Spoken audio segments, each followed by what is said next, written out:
নমস্কার শ্রোতা বন্ধুরা, আমরা দুই সই মনামি ও গায়ত্রী আবার আপনাদের স্বাগত জানাই আমাদের এই সইয়ের মঞ্চে। সইয়ের আজকের নিবেদন ভালোবাসি তোমায় গল্পের ৭২তম পর্ব। আমাদের সইকে সাবস্ক্রাইব করতে ভুলবেন না যেন। তবে শুনতে থাকুন ধারাবাহিক প্রেমের গল্প ভালোবাসি তোমায়। আমরা আমাদের পূর্ববর্তী পর্ব থেকে জানতে পারলাম যে সোহম সত্যিটা জানার জন্য দৃঢ় প্রতিজ্ঞ। সেটার জন্য সে সবার সাথে লড়তে পারে, এমনকি তার বাবা প্রচণ্ড পরিমাণে বাধা দিল সে সেটি উপেক্ষা করে বাবাকে ঘরে বন্দি করে বিতিশাতের বাড়িতে চলে যায়। সেখানে সে অপূর্ববাবুকে দেখে ভীষণ বিস্মিত হয়, কারণ অপূর্ববাবু তাকে পরম স্নেহ ও মমতায় গ্রহণ করে নেয়। এর পরবর্তীতে কি হলো সেটি জানতে হলে আমাদের সঙ্গে থাকুন। অরুণা দেবী মা চণ্ডী রূপ ধরে ওদের সামনে দাঁড়ালেন। অপূর্ববাবু সোহমের হাতটা ধরে টেনে ঘরে নিতে গেলে অরুণা দেবী বাধা দিয়ে দাঁড়ান। সোহমের হাতটা ছাড়াতে ছাড়াতে অপূর্ববাবুকে বলেন, কোথাও যাবে না ও, কোনো কথা নেই ওর সাথে। কাল মজা লুটে গেল, আজ আবার এসেছে। কাল কেন কোনো প্রতিবাদ করলো না? অপূর্ববাবু একটু হেসে সোহমের হাতটা আরো শক্ত করে আগলে ধরে বললেন, অরুণা, তোমার হয়তো মনে নেই, এই ছেলেটাই বাবার বিরুদ্ধে গিয়ে কথা বলেছে আমার হয়ে। কিন্তু দুঃখের কথা কি বলতো, ও আমাকে বিশ্বাস করেছে, তাই এসেছে আমার সাথে সত্যিটা জানতে। কিন্তু তুমি না। আমার সাথে এতগুলো বছর কাটানোর পর, এত ঝড়-ঝাপটা সামলানোর পরও আমাকে বিশ্বাস করতে পারোনি। মানুষটা বেঁচে নেই জেনেও সন্দেহ করলে, আর ওই বিনয়ের কথা শুনে ওকে বিশ্বাসও করলে তুমি, আমাকে নয়। কাল সারা রাত কিভাবে কেটেছে আমার খোঁজ নিয়েছো না? আমার মেয়েটা ছিল বলে সারা রাত মা রূপে সেবা করেছে আমার। যে আমার ওপর সামান্য বিশ্বাস করতে পারে না, তার সাথে আমার কোনো কথা নেই। অরুণা দেবী আরো জ্বলে যান, বলেন, বাইরের লোকের সামনে আমাকে এভাবে অপমান করছো? অপূর্ববাবু সোহমের হাতটা আরো নিজের কাছে টানতে টানতে বলেন, ও বাইরের নয় অরুণা, ও আমার ঘরের ছেলে। তোমার সাথে এই বাবিন নিয়ে কোনো কথা নাই। তুমি দোকানে যাচ্ছ তাই না? যাও, বাবিনের সাথে আমার অনেক কথা আছে। তুমি যাও, দরজাটা বন্ধ করব। সোহম কিছু বলতে গেলে অপূর্ববাবু সোহমকে ইশারা করে চুপ থাকতে বললেন। অরুণা দেবী অপমানিত হয়ে ছলো চোখে কয়েকবার দুজনকে কড়া নজরে দেখে দ্রুত পায়ে বেরিয়ে যান। অপূর্ববাবু সঙ্গে সঙ্গে দরজাটা বন্ধ করে সোহমের হাতটা বগল দাবা করে নিজের ঘরে মহা উৎসাহে প্রায় টানতে টানতে নিয়ে চললেন। সোহম অপূর্ববাবুকে যত দেখছেন তত অবাক হচ্ছে, আবার ভয়ও পাচ্ছে অল্প অল্প। সত্যি সুস্থ আছেন তো? অদ্ভুতভাবে বাচ্চাদের মতো করে যাচ্ছেন উনি। সোহমকে ঘরে নিয়ে গিয়ে কোথায় বসাবেন যেন হিমশিম খাচ্ছেন। হাতটা আগলেই রেখেছেন বুকের সাথে। সোহমের চোখ ঝাপসা হয়ে আসে। প্রথমে এক হাতে চেয়ার টেনে বসতে দেন, কিন্তু পরক্ষণেই বলেন, আরে না না বাবা, তুই বিছানায় বস আরাম করে, অনেক কথা তো। সোহম বলে, না না, আমি এই চেয়ারেই ঠিক আছে। অপূর্ববাবু কেমন যেন বাচ্চাদের মতো একটু রেগে গিয়ে বলেন, কদিন পর তো বাবাই ডাকবি। আর আমার কথা শুনবি না? যা বিছানায় বস। সোহম লজ্জায় যেন লাল হয়ে ওঠে। অপূর্ববাবুর সেদিকে খেয়াল নেই। কাছে এসে বলেন, বাবা খেয়েছিস কিছু? সোহম আর নিজেকে ধরে রাখতে পারল না। দু হাত ধরে বলল, আপনি আমায় নিয়ে অস্থির হবেন না। আমি সুস্থ আছি, ভালো আছি। আমি বড় আশা নিয়ে এসেছি মায়ের কথা শুনবো বলে, সত্যিটা জানবো বলে। আপনি আমাকে শুধু এটুকু সাহায্য করুন। কিছু বলার আগেই অপূর্ববাবুর চোখে জল ছলছল করে উঠল। বললেন, আমি বুঝতে পারছি না রে বাবা, কোত্থেকে শুরু করব। আমার একটা ছোট্ট ভুলে তোর মায়ের জীবনটা কিভাবে নষ্ট হয়ে গেল। সোহমের হাত দুটো আঁকড়ে অপূর্ববাবু বললেন, বাবা আমাকে ভুল বুঝিস না রে। সেই একটা অপরাধের প্রায়শ্চিত্ত সারা জীবন দিয়ে করে গেলাম। আজ মনে হচ্ছে সেটাও কম ছিল রে। সুগন্ধা যেমন মৃত্যুকে আপন করে নিয়েছে, আমারও প্রায়শ্চিত্ত ওই মৃত্যুতেই শেষ হবে রে। সোহম অপূর্ববাবুকে দু হাত দিয়ে জড়িয়ে ধরে বলল, এমন করে বলবেন না প্লিজ। আমি শুধু সত্যিটা জানতে চাই। আর কারো পাপ পুণ্যের প্রায়শ্চিত্তের কোনো বিচার করতে আসিনি। আপনার শরীর ভালো নেই, এভাবে উত্তেজিত হবেন না। অপূর্ববাবু আবার কেঁদে ফেললেন। বললেন, জানিস বাবা, তুই জানিস না, তোর মাকে জন্ম থেকে আমি চিনি। ছোটবেলায় কত কোলে নিয়ে ঘুরেছি, কত খেলেছি ওর সাথে। আমি তো সুগন্ধাকে স্নেহ করতাম, বোনের নজরে ওকে দেখতাম। কিন্তু ও কিছুতেই বুঝলো না, কিছুতেই বুঝলো না। এত জেদি মেয়ে ছিল ও, যেটা ভাববে সেটাই হবে। ওর যেটা চাই সেটাই চাই। জানিস তো, তোর মা কি ভীষণ সুন্দরী ছিল। যেমন চোখ, মুখ, নাকের গড়ন, তেমন মাথার চুল। কত ছেলে তোর মাকে দূর দূর থেকে দেখতে আসতো। তবে বড্ড নাক উঁচু ছিল তোর মায়ের। সহজে কাউকে পছন্দই করতো না। তোর দিদার বাড়ি আর আমাদের বাড়ির মাঝে এই একটা ধর পাতলা রাস্তা, ব্যাস। দুবারই যাতায়াতে সময়ই লাগতো না। আমাদের বাড়িতেই বেশিরভাগ সময় পড়ে থাকতো সুগন্ধা। খাওয়া দাওয়া ঘুম সবই চলতো আমাদের বাড়িতে। জানিস, আমার মায়ের ভীষণ পছন্দের ছিল সুগন্ধা। বলতেন, বড্ড লক্ষ্মীমন্ত মেয়ে, যার ঘরে যাবে আলো করে রাখবে। বলতে বলতে হেসে ফেললেন অপূর্ববাবু। কিন্তু বড্ড দুষ্টু ছিল। সব সময় আমার নামে মায়ের কাছে নালিশ, আমার জিনিসপত্র ঘেঁটে দেখা, আমার পেছন পেছন ঘোরা ওর কেমন যেন অভ্যেস ছিল। কি খাবো, কি পরবো, কোথায় যাব না যাব, সবকিছুতেই ওর নজরদারি ছিল।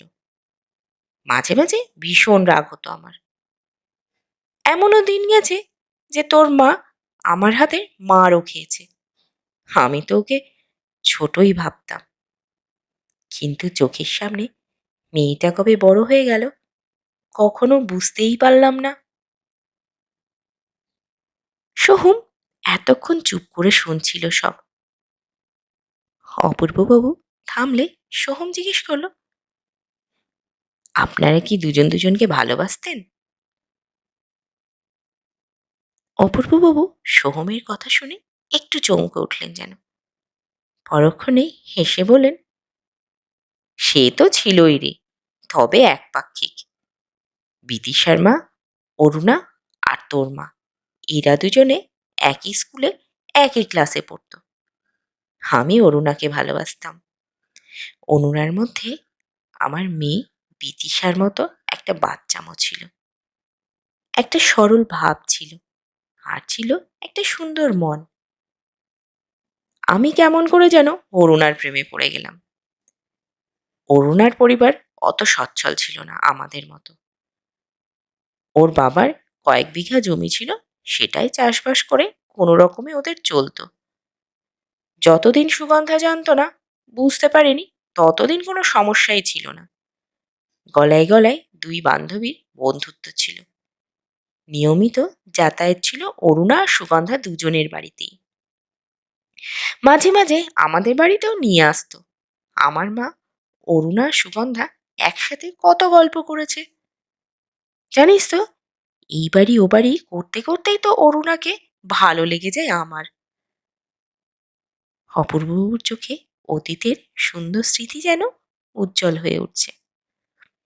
সোহম অপূর্ববাবুর মুখের দিকে তাকায়।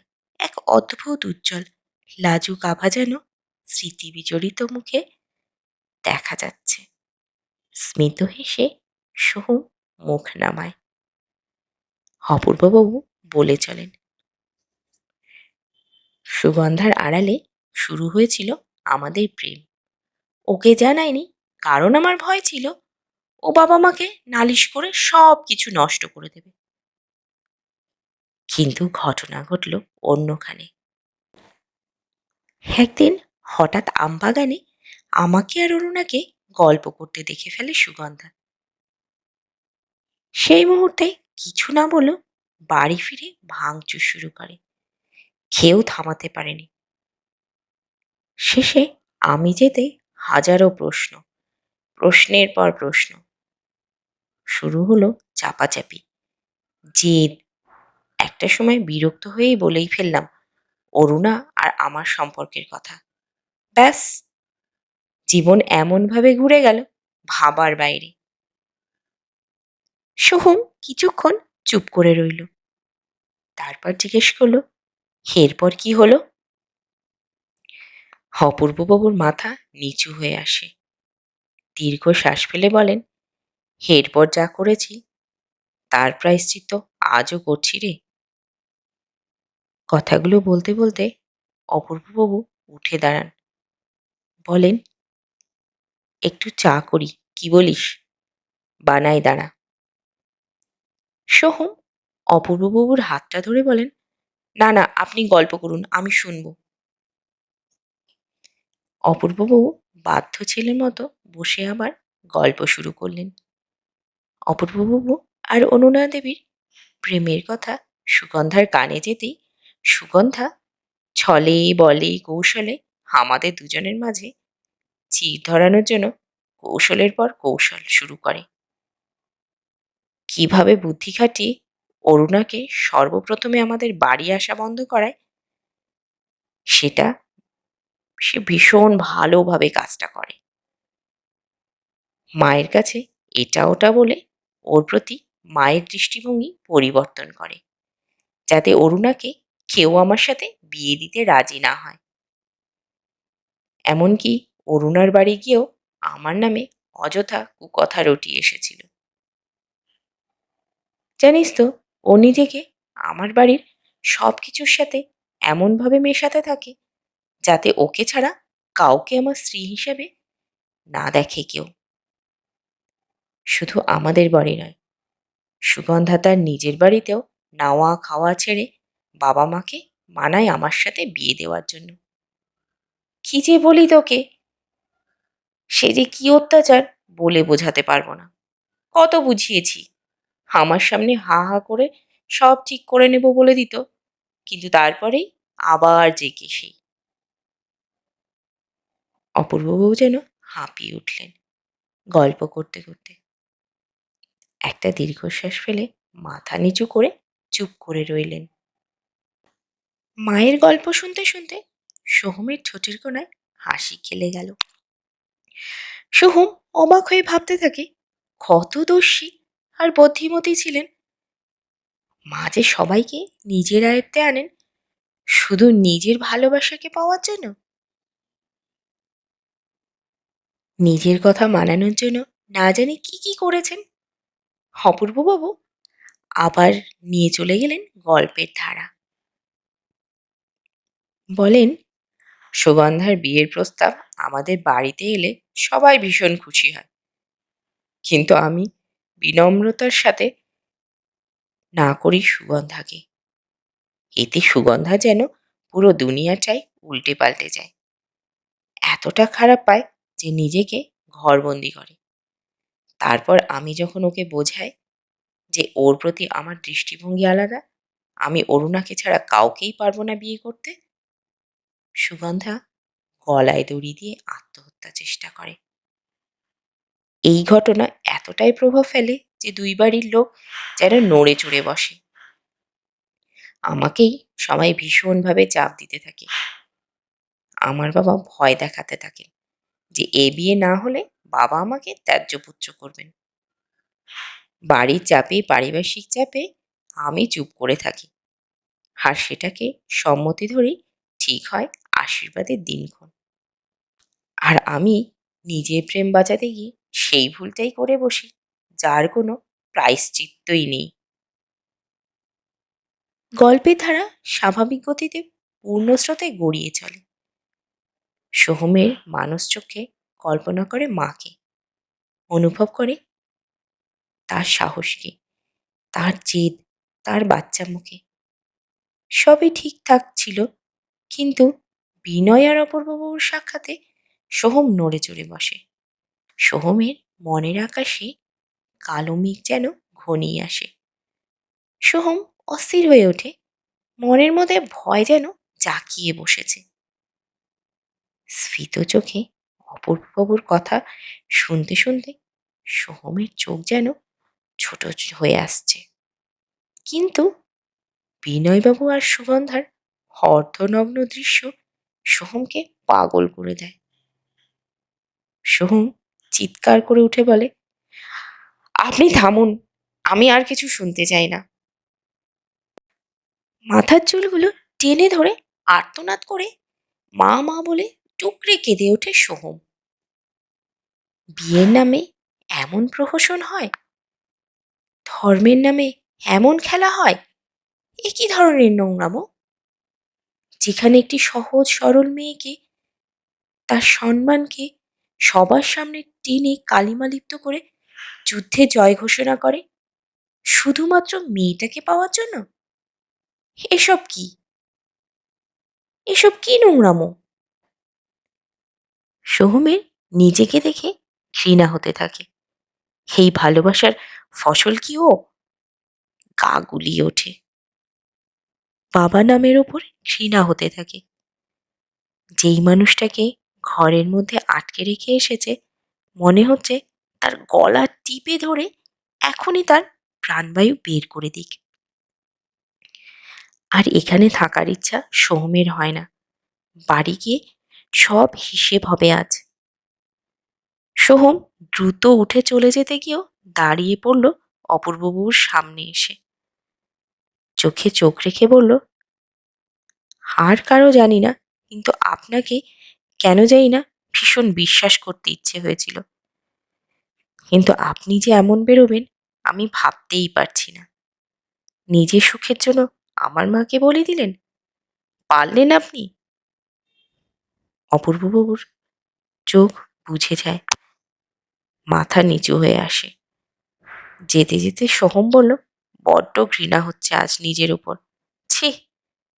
বলতে বলতে সোহম ঘর থেকে বেরিয়ে যেতে গেলে অপূর্ববাবু বললেন, আমরা প্রত্যেকেই কোনো না কোনো সময় স্বার্থপর হয়ে উঠি সোহম।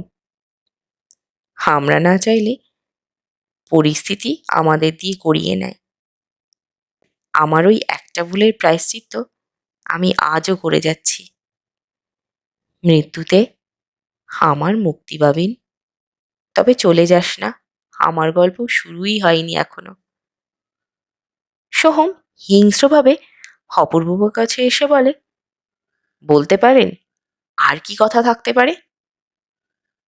সোহমের হাতটা টেনে বিছানায় জোর করে বসাতে বসাতে বলেন, আছে রে, আরো অনেক কথা আছে। তোকে যে আজ শুনতেই হবে, সত্যিটা যে জানতেই হবে। তোর ইচ্ছে করে না জানতে কেন বিনয়দা তোর মাকে বিয়ে করলো? শুধুই কি রূপ? না অন্য কিছু? তুই কিভাবে জন্মালি? কেন তোর বাবা তোর মায়ের সাথে আমাদের পরকীয়ার গল্প ফাঁদলো? আর আমি সর্বস্ব খুইয়ে কেন এই বিদেশে পড়ে আছি? তো জানতে ইচ্ছে করে না? তুই যাবি যা, আটকাবো না। তবে যে দায়ভার আমি আগলে বসে আছি তার থেকে মুক্ত করে দিয়ে যা। সোহমের মুখ দিয়ে কোনো কথা বেরোলো না। হাঁ করে তাকিয়ে রইলেন অপূর্ববাবুর দিকে। তো বন্ধুরা, কেমন লাগলো আজকের পর্ব? আজকের পর্ব কেমন লাগলো তা কমেন্টে জানান প্লিজ। আপনাদের একটিমাত্র কমেন্ট আমাদের এগিয়ে নিয়ে যেতে উৎসাহিত করবে। আমাদের গল্পটি ভালো লাগলে লাইক, কমেন্ট ও শেয়ার করুন।